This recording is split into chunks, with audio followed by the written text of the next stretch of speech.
Picture this. A company that sold pet food online spent $300 million in just 2 years, including $3 million on a single Super Bowl ad featuring a sock puppet. That company, Pets.com, went from IPO to complete liquidation in just 268 days. But here's the truly shocking part. Pets.com wasn't even close to being the biggest disaster of the dot-com bubble. Between March 2000 and October 2002, the tech-heavy NASDAQ index plummeted 78% from its peak, erasing $5 trillion in market value. That's more money than the entire GDP of Japan at the time. Gone, vanished, disappeared into thin air. Companies with zero revenue, no business plan, and sometimes just a website idea were valued at billions of dollars. Investors threw money at anything with .com in the name. Today, you're going to learn exactly how the biggest speculative bubble in modern history inflated, why smart people lost their minds over internet stocks, and how it all came crashing down in spectacular fashion. If you want to understand the economic stories that shaped our world while most people slept through them, please hit that like button and subscribe to the Sleeping Economist channel. Ring the notification bell so you don't miss our next deep dive into the financial events everyone should know about but somehow missed. Chapter 1. The Digital Gold Rush. The story begins in 1995 when a company called Netscape went public. Netscape made web browsers, software that let regular people access the internet without knowing computer code. On its first day of trading, Netscape's stock price doubled. The company had never made a profit, but investors didn't care. They saw the future, and the future was online. Think of the mid-1990s internet like the California gold rush of 1849.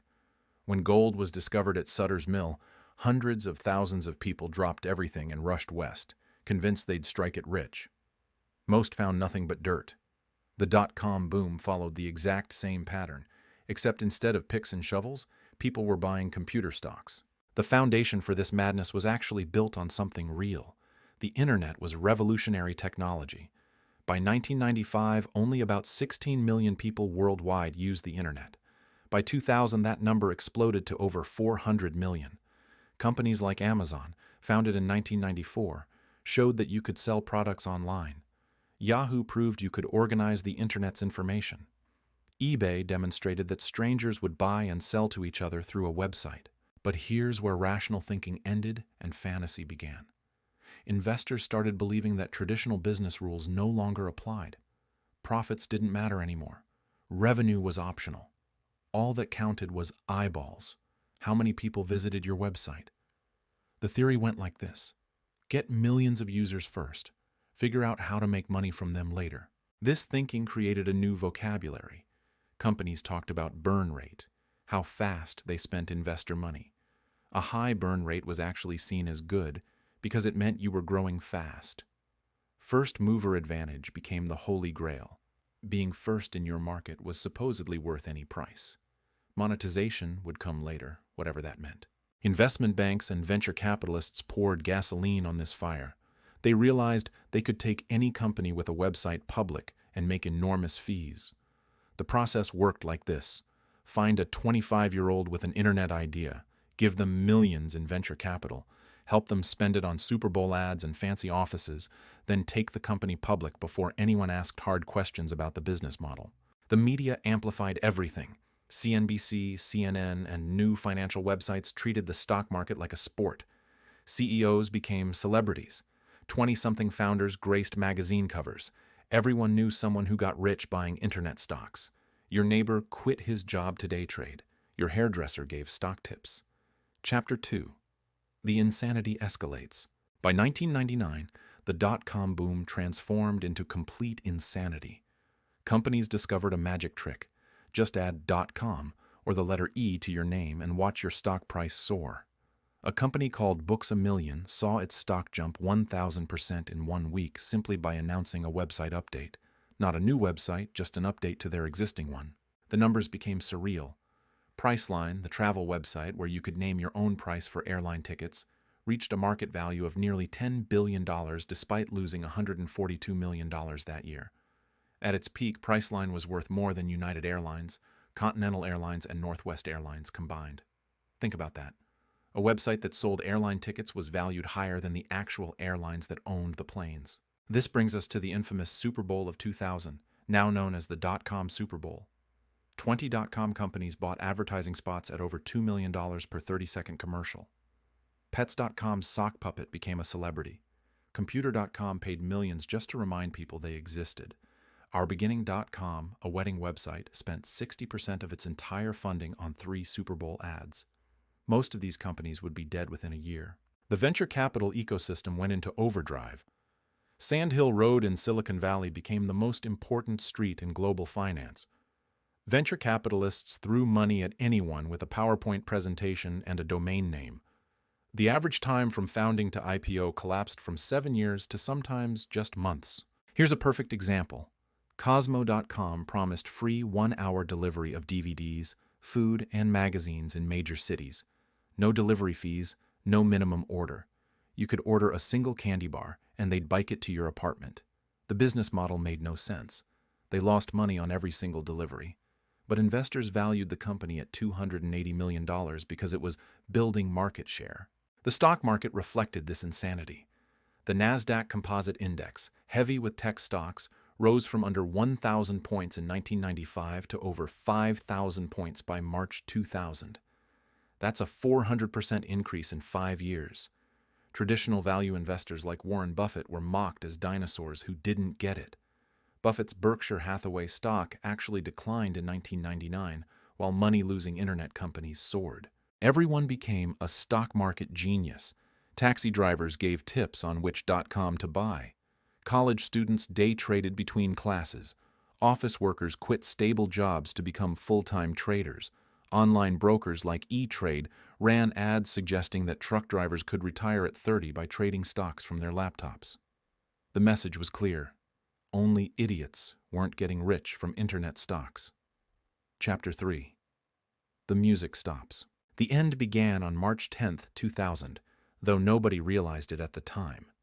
The NASDAQ hit its all-time high of 5,048 points. Then, like someone flipping a switch, everything changed. Over the next few weeks, the index dropped 25%. But this had happened before during the boom. Sharp drops followed by new highs. Many investors saw it as a buying opportunity. The real catalyst came from an unlikely source, Barron's magazine. On March 20, 2000, they published an article titled, "Burning Up." The article listed over 200 internet companies and calculated their burn rate, how fast they were spending cash. The conclusion was shocking. At current spending rates, 74% of these companies would run out of money within 12 months. This article forced investors to confront reality. Companies burning through millions per month needed constant cash infusions. But what if the cash stopped coming? What if investors demanded actual profits? The questions that should have been asked years earlier suddenly became urgent. Then came the earnings reports. Company after company announced massive losses with no path to profitability. MicroStrategy, a software company, admitted it had been using aggressive accounting to inflate revenue. Its stock fell 62% in one day. Priceline announced it was laying off 16% of its workforce. Even Amazon, one of the few survivors, saw its stock fall from $107 to $7 per share. The death spiral accelerated. Dot-coms that needed fresh funding found the venture capital wells dry. Without new money, they couldn't maintain their burn rates. Without spending on marketing and growth, they couldn't attract the users that justified their valuations. It was a vicious cycle. On April 14, 2000, the NASDAQ suffered its biggest point loss in history, dropping 355 points in a single day. But this was just the beginning. Each day brought new disasters. Cosmo.com shut down, leaving customers wondering who would return their rented DVDs. eToys.com, once worth $8 billion, filed for bankruptcy. Webvan, the online grocery delivery service that had raised $800 million, liquidated after burning through all its cash. The human impact was immediate and brutal. Pink slips flooded Silicon Valley. Companies that had recruited employees with stock options worth millions watched those options become worthless.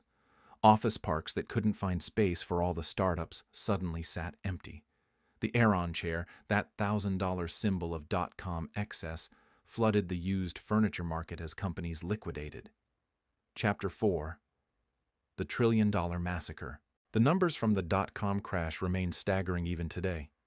Between March 2000 and October 2002, the NASDAQ fell 78%. To put that in perspective, imagine if every dollar you had invested turned into 22 cents. The broader S&P 500 index fell 49%. Overall, approximately $5 trillion in market value evaporated. But the real carnage was in individual stocks. Cisco Systems, the networking giant that was briefly the world's most valuable company, fell 86%. Amazon dropped 93%. Qualcomm lost 85%. These were the survivors, the companies that actually had real businesses. Hundreds of others went to zero. The dot-com graveyard became a roll call of ambitious failures. Pets.com became the poster child, but it had plenty of company. Cosmo.com burned through $280 million. Webvan incinerated $800 million.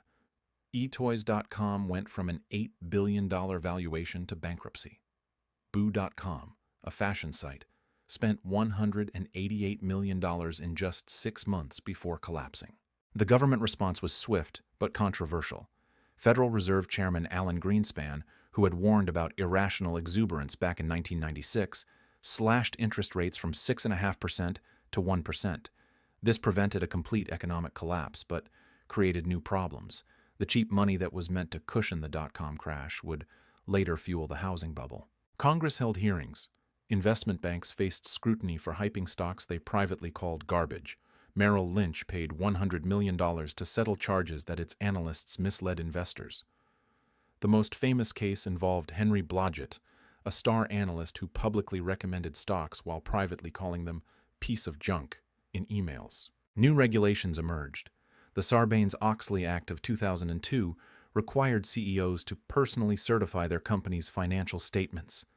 Accounting standards tightened. The wall between investment banking and stock analysis supposedly got stronger. But the damage was done. The psychological impact lasted even longer than the financial devastation. An entire generation learned that stocks could actually go down and stay down. The idea that you could get rich quick through day trading died with the dot-com bubble. Venture capitalists became dramatically more conservative, demanding actual revenue and paths to profitability. Silicon Valley transformed from a place of limitless optimism to something more grounded. The phrase burn rate became toxic. Companies bragged about being profitable, or at least cash flow positive. The very things that were mocked during the bubble, revenue, profits, sustainable business models, became mandatory.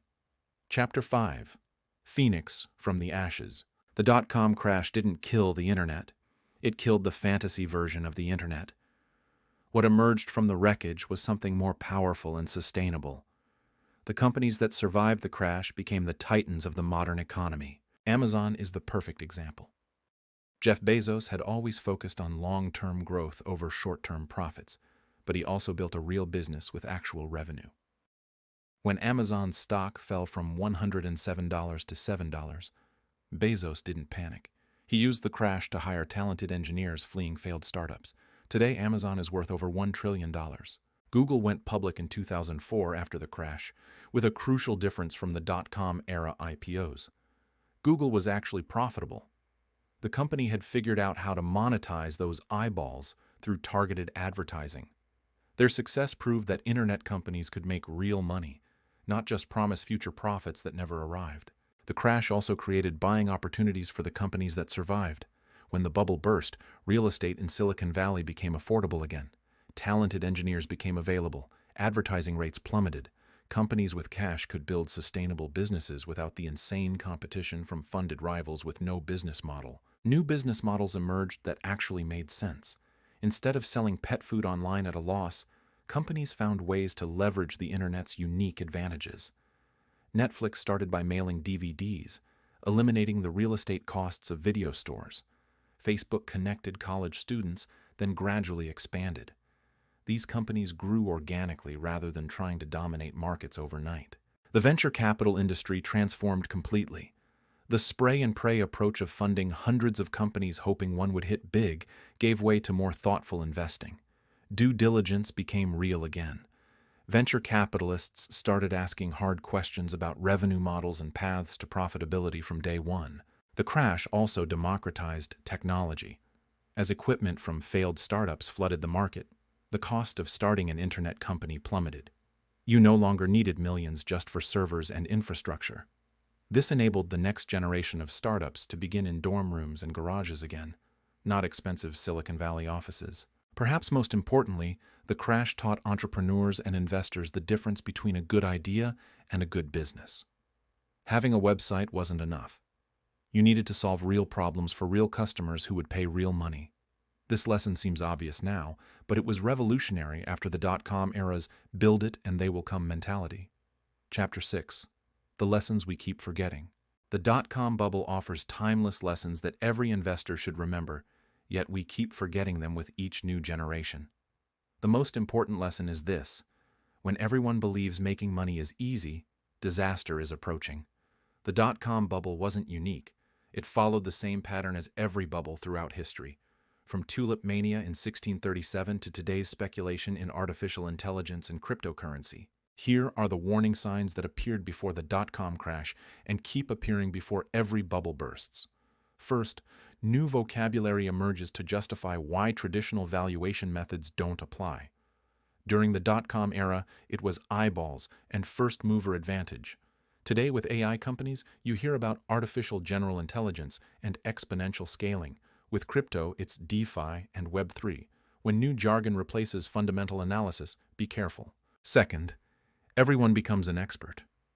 When your Uber driver gives you AI stock tips or your barber talks about which large language model company to invest in, the bubble is near its peak.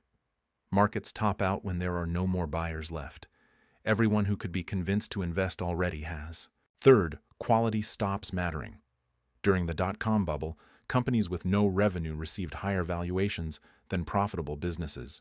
Today, AI companies with no clear path to profitability command billions in valuation just by promising artificial general intelligence someday. When investors stop differentiating between OpenAI's actual technology and a startup with just a ChatGPT wrapper, focusing only on what's going up, the end is near. Fourth, the phrase, "this time is different," becomes common. Yes, artificial intelligence is revolutionary technology, just like the internet was. But revolutionary technology doesn't suspend the laws of economics. AI companies still need to make more money than they spend on computing power and engineering talent. When people argue that old rules don't apply, they're usually wrong. For individual investors, the lessons are clear and actionable. Diversification matters. Never put everything into one sector, whether it's AI, crypto, or the next big thing. Valuation matters. Paying any price for potential future growth is a recipe for disaster. Patience matters. Sustainable wealth is built over decades, not months. The dot-com bubble also teaches us about human psychology.